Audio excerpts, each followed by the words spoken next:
Let me ask you a question. When your back starts acting up, what's the first thing you do? Maybe you reach for the heating pad, take it easy on the couch, or pop a pain reliever and hope it settles down by tomorrow. That's what most people do. It makes sense. Rest, reduce strain, try not to make it worse. But what if I told you that the very thing most people do when they're dealing with back pain is actually making it worse? Today we're going to talk about the number one mistake that's causing countless people, especially those over 60, to stay stuck in a cycle of back pain, stiffness, and reduced mobility. And even worse, many don't even realize they're doing it. That mistake? Too much rest. I know. That might sound strange. After all, if your back hurts, you should give it a break, right? Here's the thing, short-term rest is fine, even necessary at times. But extended inactivity, lying down too much, avoiding movement, babying your body for days or weeks on end, can backfire in a big way. It actually weakens the muscles that support your spine, tightens the surrounding tissues, and reduces circulation to the areas that need healing the most. Let's break it down a little more because understanding why matters. Your spine is supported by a complex system of muscles, especially your core, glutes, and lower back. These muscles act like stabilizers, keeping your spine aligned and your movements fluid. But here's the catch. They need regular, gentle activation to stay strong. When you stop using them, even for a few days, they start to weaken. This makes it harder for your body to support the spine properly, and that leads to, you guessed it, more pain. It becomes a vicious cycle. Pain makes you rest, rest weakens the muscles. Weakened muscles make the pain worse. And round we go. Now, don't get me wrong, I'm not telling you to go run a marathon or hit the gym when your back is flaring up.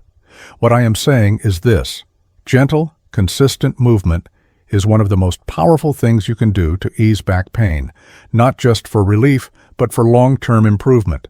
That might be walking for 10 minutes a few times a day. It might be doing some light stretches while seated. It might even be standing up from your chair and sitting back down several times to gently activate your legs and glutes. The goal is not to push through the pain, but to keep your body from locking up. And here's something else most people don't realize. Movement increases blood flow, and blood flow brings oxygen and nutrients to injured tissues. It also helps flush out inflammatory chemicals that build up around sore muscles. That means less stiffness, faster recovery, and improved healing over time. But movement isn't just physical, it affects your mood too. When you stay active, even just a little, you're signaling to your brain that you're still capable, that you're in control. And that mindset shift is huge. Because when pain starts to take over your life, it's easy to feel helpless or frustrated. Movement gives you a way to fight back, gently, smartly, and consistently. Now, before we dive deeper into what kinds of movement help most, and which ones to avoid, I want to quickly mention something I think you'll find helpful. If you're enjoying this kind of content, where we break things down in a way that's practical, easy to follow, and designed specifically for people over 60, you might really enjoy my free weekly newsletter. It's full of simple health tips, small lifestyle tweaks, and motivating ideas to help you feel better in your body every day. Nothing salesy, no gimmicks, just helpful guidance you can use right away. I'll leave a link below if you'd like to check it out later. All right, let's get into some specific movement do's and don'ts when it comes to back pain. First, avoid jerky, high-impact movements like jumping, heavy lifting, or sudden twisting. These can aggravate an already sensitive back and set you back in your recovery. Instead, opt for smooth, controlled movements. Think about stretching like you're waking up your body from the inside out. Start with something simple, pelvic tilts, while lying on your back, gentle knee-to-chest stretches, or cat-cow movements if you're able to do them safely on hands and knees. If you're not comfortable getting on the floor, that's okay. Many of these can be adapted while sitting or standing. Walking is another incredibly underrated tool. Just 10 to 15 minutes of walking a day can help reduce stiffness, loosen tight muscles, and gently engage your core. It also helps with circulation and digestion, which can both play a role in how your back feels. Another tip: posture. So many of us, especially as we get older, start spending more time sitting, whether it's reading, watching TV, or resting. Over time, this can lead to poor posture, like slouching or rounding the shoulders, which puts added pressure on your spine. One way to combat this is to check in with your posture every hour or so.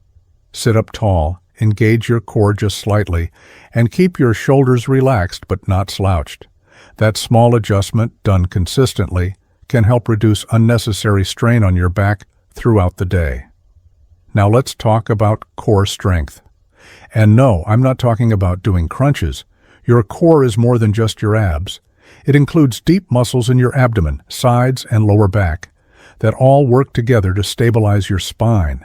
Gentle core strengthening exercises, like seated marches, standing leg lifts, or even holding a standing balance, can do wonders for your back support over time. Pain is your body's way of communicating. It's not always a signal to stop entirely. Sometimes it's a call to pay attention, to adjust, to move differently. When you begin to understand the rhythm of your own pain, what triggers it, what eases it, what helps it heal, you start to build a toolkit for managing it. And that toolkit is what helps you stay independent, active, and resilient. Now, let's not forget about one of the most overlooked contributors to back pain: stress. When we're stressed, we tend to tighten up, especially around the neck, shoulders, and lower back.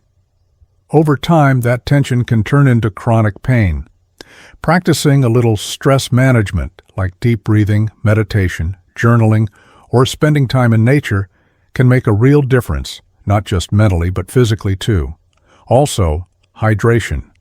Staying properly hydrated helps keep your spinal discs healthy and flexible. When you're dehydrated, those discs can become less cushioned, which makes you more susceptible to back strain. So keep that water bottle nearby and sip throughout the day. It's a small habit that adds up in a big way. As we wrap up, I want to leave you with this. Back pain doesn't have to be a life sentence. It's frustrating, yes. It can be limiting, yes. But with the right mindset and a smart, consistent approach, you can manage it, reduce it, and in many cases, greatly improve it. You are not fragile, you are adaptable. And your body, no matter your age, is capable of healing, strengthening, and improving. The key is to stay curious, stay consistent, and stay kind to yourself in the process. If you've been dealing with nagging back pain and haven't known where to start, just remember, doing nothing is often the worst thing you can do. Gentle movement, posture awareness, hydration, stress management, and small core strengthening exercises can do more than any quick-fix pill or gadget. And hey, if you want to keep learning with me, don't forget to take a peek at that free newsletter. I share helpful content just like this each week, and it's a great way to stay connected to a community of folks who care about aging well, just like you. Thanks so much for spending this time with me today. Keep moving, keep listening to your body, and above all, don't let pain define your story.